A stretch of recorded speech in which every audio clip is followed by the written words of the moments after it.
गांधी साहब, बात हो रही थी ज़कात के हवाले से, इसमें ज़कात का जो निसाब है, निसाब क्या है? यानी ये वो कम से कम मिकदार है जिसके बाद असल में ज़कात आयद नहीं की जाती? जब भी लोगों पर कोई जिम्मेदारी आयद की जाएगी तो कुछ ना कुछ रकम तो छोड़ी जाएगी ना। टैक्स में भी यही किया जाता है। यानी आप ये बताते हैं कि इतनी रकम है या इतनी जायदाद है या इतने अम्वाल है या इतनी अमलाक है जिन पर टैक्स आयद नहीं होगा, यही मामला ज़कात में किया जाता है। निसाब का मतलब यह है कि आपने एक हद मुकर्रर कर दी है, इसके अंदर अंदर अगर माल किसी के पास मौजूद है तो उस पर ज़कात आयद नहीं होगी। सोने और चांदी पर रिसालत मआब सल्लल्लाहु अलैहि वसल्लम ने अपने जमाने में एक निसाब मुकर्रर कर दिया था, कोई वजह नहीं कि उसमें कोई तब्दीली की जाए।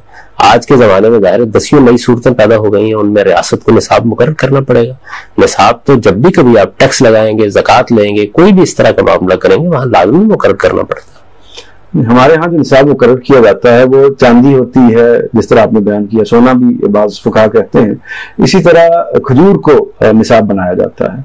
तो ये तो कदीम जमाने के हवाले से, मौजूदा जमाने में जैसे आपने फरमाया कि इसको तब्दील करना होगा, यकीन ऐसा होगा। देखिए बात यह है कि बहुत सी चीजें चूंकि नई पैदा हो गई हैं, करेंसी अब जिस तरीके से सामने आ गई है हमारे, इसी तरीके से आप ज़राअत पर अगर ज़कात आयद करते हैं या आप सनतों पर ज़कात आयद करते हैं या आप किराए के मकानों पर ज़कात आयद करते हैं तो कोई निसाब मुकर्रर करेगा ना आप उसके लिए। सोने और चांदी के लिए रिसालत मआब सल्लल्लाहु अलैहि वसल्लम के ज़माने में ये चीज़ें मौजूद थी तो आपने निसाब मुकर्रर कर दिया।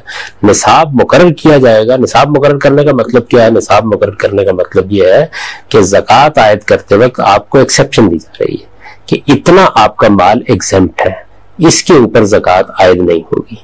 इसी तरीके से आप बाज़ चीज़ों के मामले में ये फैसला भी कर सकते हैं कि इन पर ज़कात नहीं ली जाएगी।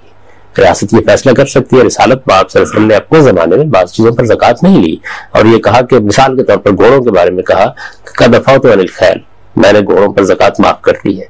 तो ये किसी चीज को एनकरेज करने के लिए होता है। कोई आफत आ जाती है, मुसीबत आ जाती है, किसी सनत में मनफत की शरई इंतहाई कम हो जाती है या किसी और कारोबार में, तो इस तरह के मौकों के ऊपर जिस तरह आप अफ़्व दरगुजर से काम लेते हैं और उस पर ज़कात खत्म कर देते हैं, बिल्कुल इसी तरीके से आप एक रकम भी मुतय्यन करते हैं जिस पर ज़कात लागू होती है, तो उसको निसाब से ताबीर किया जाता है। ये आज भी करना पड़ेगा, ये कल भी करना पड़ेगा। लेकिन इसका तयन जो है ये उसी जो नबी सल्लल्लाहु अलैहि वसल्लम ने मुकर्रर की हुई हद है उसके लिहाज से होगा। यानी हम खजूर को उस जमाने के तनाजुर में रखकर देखेंगे और मौजूदा जमाने के हवाले से देखेंगे, इसी तरह चांदी और सोने को देखेंगे, या फिर पूरी तरह इख्तियार है कि जो मर्जी निसाब रियासत मुकर्रर कर सकती है। सोने और चांदी के बारे में मैंने आपसे अर्ज कर दिया कि रिसालत में आप सल्लल्लाहु अलैहि वसल्लम ने उसका निसाब मुकर्रर कर दिया था। वो निसाब हमारे यहाँ मालूम मारूफ है, उसमें उसको बरकरार रखना चाहिए। उसकी वजह यह है कि उसको तब्दील करने की कोई वजह नहीं है। जहां तक बाकी चीजों का मामला, उनमें आज के लिहाज से निसाब मुकर्रर किया जाएगा। चांदी को और सोने को निसाब बनाने की खास हिकमत है? उस जमाने में सोना चांदी था।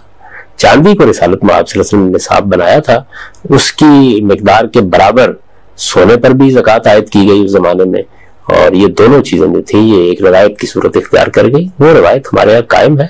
निसाब को शरीयत का हिस्सा नहीं बनाया गया, शरह शरीयत का हिस्सा है, वो मुकर्रर कर दी गई है। उनमें कोई तब्दीली, कोई तगय्युर नहीं हो सकता। निसाब हालात के लिहाज से तब्दील भी होगा और निसाब में आप नई नई चीजें शामिल भी करेंगे।